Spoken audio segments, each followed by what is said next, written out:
असू द्या, गाडी क्रमांक 1283।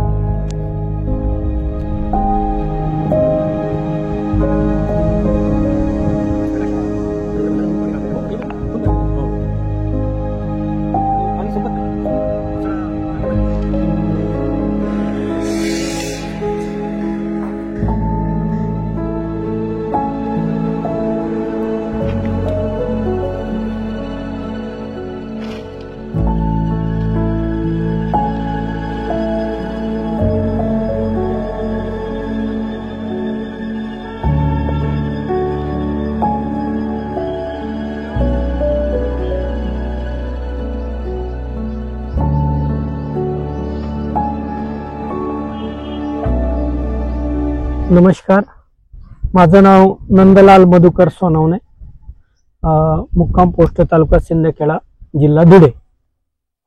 मी पूर्वी कृषी सेवा केंद्र माझा हा बिझनेस होता। मी कृषी सेवाचा व्यापार करत असताना बायोपेस्टिसाइड मॅन्युफॅक्चरिंगचा पण व्यापार मी करत होतो किंवा आणि आजही करत आहे। तर हा व्यापार करत असताना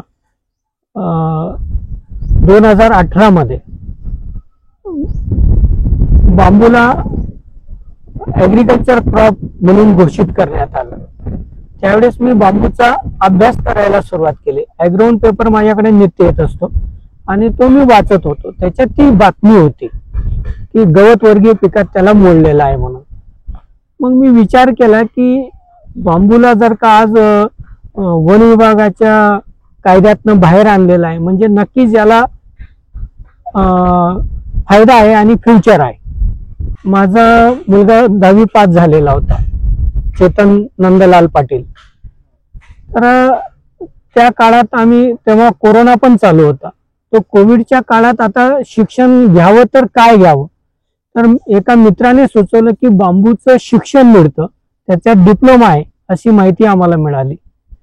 तर त्यावेळेला आम्ही तपास केला आणि चंद्रपूरला BRTC बांबू रिसर्च सेंटर, तर तिथं आम्ही ऑनलाईन ॲडमिशनसाठी तपास केला आणि तो डिप्लोमाला आम्ही ॲडमिशन घेतलं। त्या चिरंजीवचा डिप्लोमा कंप्लीट झाला आणि त्या डिप्लोमा कंप्लीट झाल्यानंतर आम्ही विचार केला की आता करायचं काय। बांबूचं शिक्षण तर घेतलं, परंतु बांबूमध्ये काहीतरी व्यापार आपण उभा केला पाहिजे। तर ती काळजी होती, चिंता होती। नुसतं डिप्लोमा केला आणि नोकरीला पाठवायचं हा उद्देश नव्हता, काहीतरी व्यापार उभा राहायला पाहिजे। आम्हाला समजलं की आपल्याला बांबू डेपो चालू करायचा आहे तर त्यासाठी भांडवल पाहिजे आणि संस्थेने आम्हाला MBPF या संस्थेने आम्हाला भांडवल उपलब्ध करून दिलं आणि ते भांडवल घेऊन आम्ही बिझनेस सुरू केला, बांबू हार्वेस्टिंग आणि नंतर त्याचं ग्रेडिंग सायझिंग करून विकण्याचा। म्हणजे कंप्लीट 1 वर्षामध्ये 170 मेट्रिक टन बांबू आम्ही हार्वेस्ट करून विकला। आणि काठीमध्ये बांबूमध्ये जर आपण म्हटलं तर 41,000 काठी म्हणजे बांबू आम्ही हार्वेस्ट केला आणि तो विकला। आणि डेपो सुरू करत असताना जागा हा फार महत्वाचा विषय असतो। तर आम्ही जागा भाड्याने घेतली आणि या जागेवरती आम्ही बांबू आणून ठेवला आणि इथं बांबूचे ग्रेडिंग आणि सायझिंग केली, प्रतवारी केली। MBPF ने आम्हाला मदत केली आणि आम्ही हा डेपो सुरू केला। आम्ही Kalpataru bamboo creation and bamboo suppliers company, Maharashtra bamboo promotion foundation Mumbai संचालित यांच्या सौजन्याने हा बिझनेस चालू केला। हा बिझनेस चालू करत असताना संस्थेने आम्हाला काही फंडिंग दिलं अजून यंत्र घेण्यासाठी। त्याच्यापासून आम्ही क्रॉप कव्हर स्टिक आणि गुल्फी स्टिक ही देखील बनवत असतो। ही क्रॉप कव्हर स्टिक जी आहे ही पपईच्या क्रॉप कव्हर साठी वापरली जाते। त्यानंतर वेगवेगळ्या प्रकारचे ग्रेडिंग आणि सायझिंग करून टोमॅटो वगैरे साठी जो बांबू लागतो तो आम्ही उपलब्ध केलेला आहे। त्याच्यात 16 इंची पासून तर 7 इंची पर्यंत ज्या काही स्टिक किंवा काठ्या लागतात टेकणीसाठी 6 फूट असेल, 7 फूट असेल, 5 फूट असेल, हे सगळं आम्ही यूज करत असतो। संस्थेने आम्हाला हे स्प्लिटर हँड स्प्लिटर मशीन देखील मंजूर करून दिलं. याच्यामध्ये आम्हाला जे लागणारे स्टिक आहेत ते स्टिक आम्ही या माध्यमाने बनवत असतो.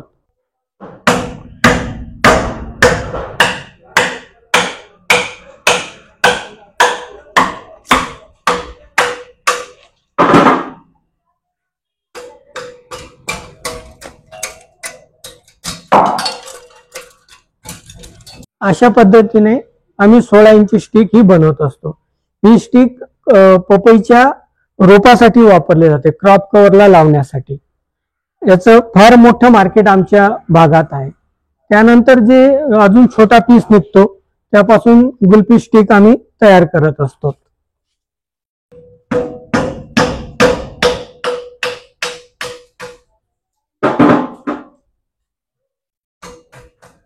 अगदी याच्यामध्ये मजुरी आमची खूप जात होती.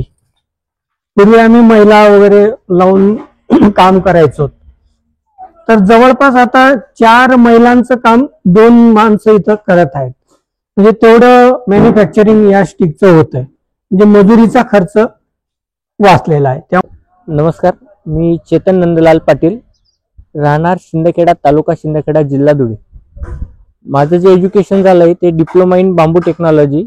2 वर्षाचा मी डिप्लोमा करून पासआउट झालेलो आहे. डिप्लोमा झाल्यानंतर मी बिझनेस उभारणी केला. बांबू डेपो मी चालू केला. त्यानंतर आता सध्या माझं जे काम चालू आहे ते बांबू पासून क्रॉप कव्हर स्टिक मी तयार करतोय.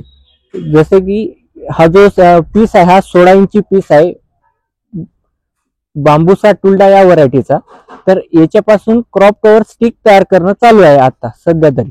त्यानंतर बांबूचा जो वरचा जो शेंडा असतो तो वाया न जाण्यापेक्षा त्याच्यापासून आम्ही बांबूपासून ठिबक नळीची खुंटी तयार करत असतो. जसं आता माझ्या आता जे सॅम्पल आहे या पद्धतीने ही खुंटी जमिनीमध्ये या पद्धतीने लावली जाते व ठिबक नळी अशी गाठ मारली जाते. म्हणजे हा जो वेस्टेज पार्ट आहे त्याच्यापासून म्हणजे टाकाऊ पासून टिकाऊ या पद्धतीने आम्ही ही खुंटी विकत आहोत. त्यानंतर 1 फुटापासून तर 7 फुटापर्यंतचा जो बांबू आहे त्याची आम्ही सायझिंग करतो, 1 फुटापासून तर 7 फुटापर्यंत. तर त्यापैकी हा जो इथं जो माल आहे हा 5 फुटाचा माल आहे. हा शेंड्याचा भाग म्हटला तरी काही हरकत नाही. आणि त्यानंतर हा जो इकडचा आहे हा 4 फूट आहे. आणि हा जो बांबू आहे हा पावसाळ्यात मिरचीसाठी वापरला जातो. याची प्रचंड प्रमाणात मागणी आहे. हे मटेरियल शॉर्टेज होतं, लोकांना मिळत नाही आणि हे सध्या आपल्याकडे अवेलेबल आहे, स्टोअर करणं चालू आहे. आणि आता हा जो आमच्या हातात हा जो बांबू आहे याची हाईट आहे ती 7 फूट हाईट आहे. आणि हा जो माल आहे हा पूर्ण बुडक्याचा माल आहे, म्हणजे बांबूचा जो बुंदा असतो तो माल आहे. हा पूर्णपणे भरीव आहे आणि याचा जो यूज आहे तो शेतकरी टोमॅटो स्टेकिंग साठी वापरला जातो. तर याची पण प्रचंड प्रमाणात मोठी मागणी आहे. तर आता सध्या 7 फूट माल काढणं चालू आहे आमचं.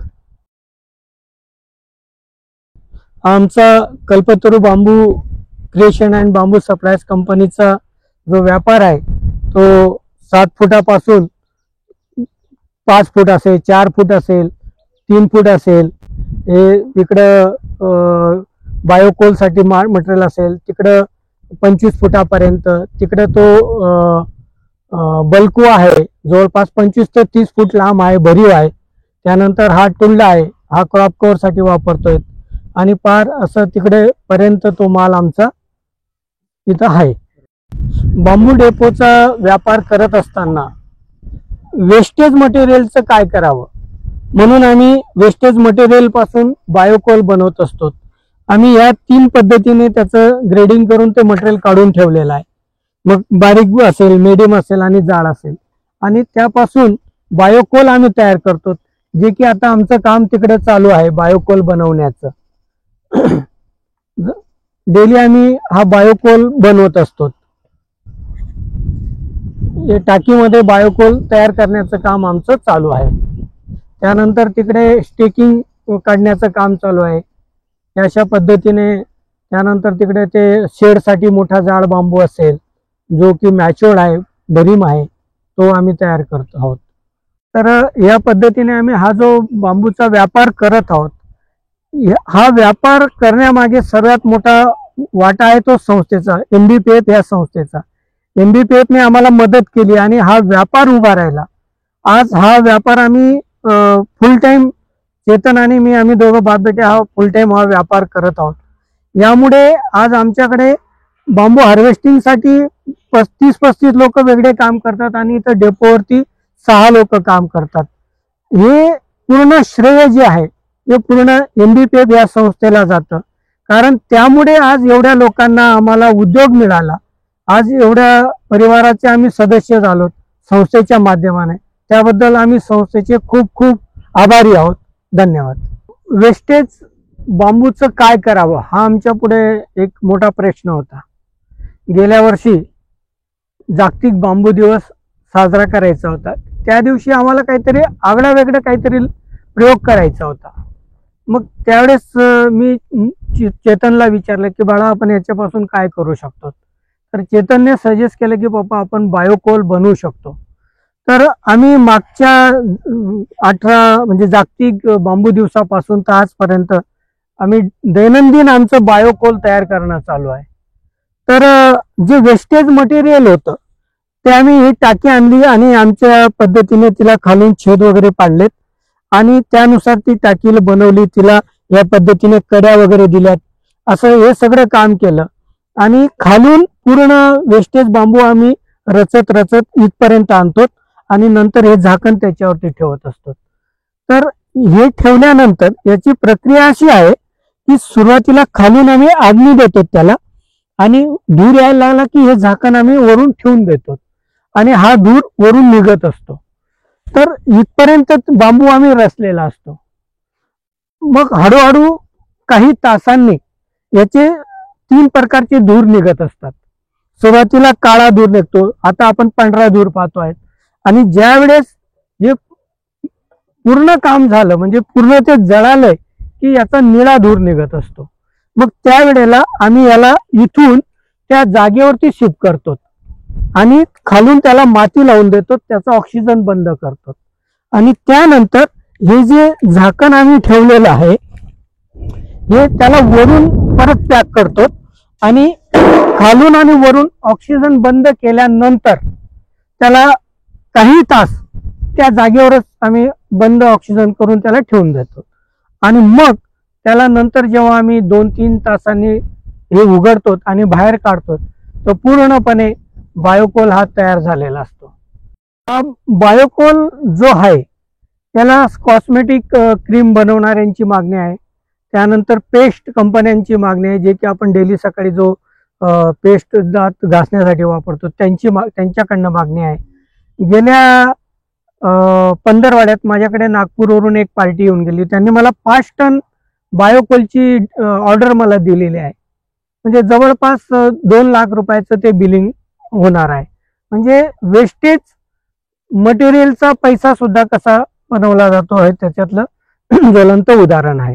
तर बायोकोलला खूप मागणी आहे असं ऐकलं होतं, परंतु प्रत्यक्षात पाहायला मिळालं ते समाधान झालं आमचं.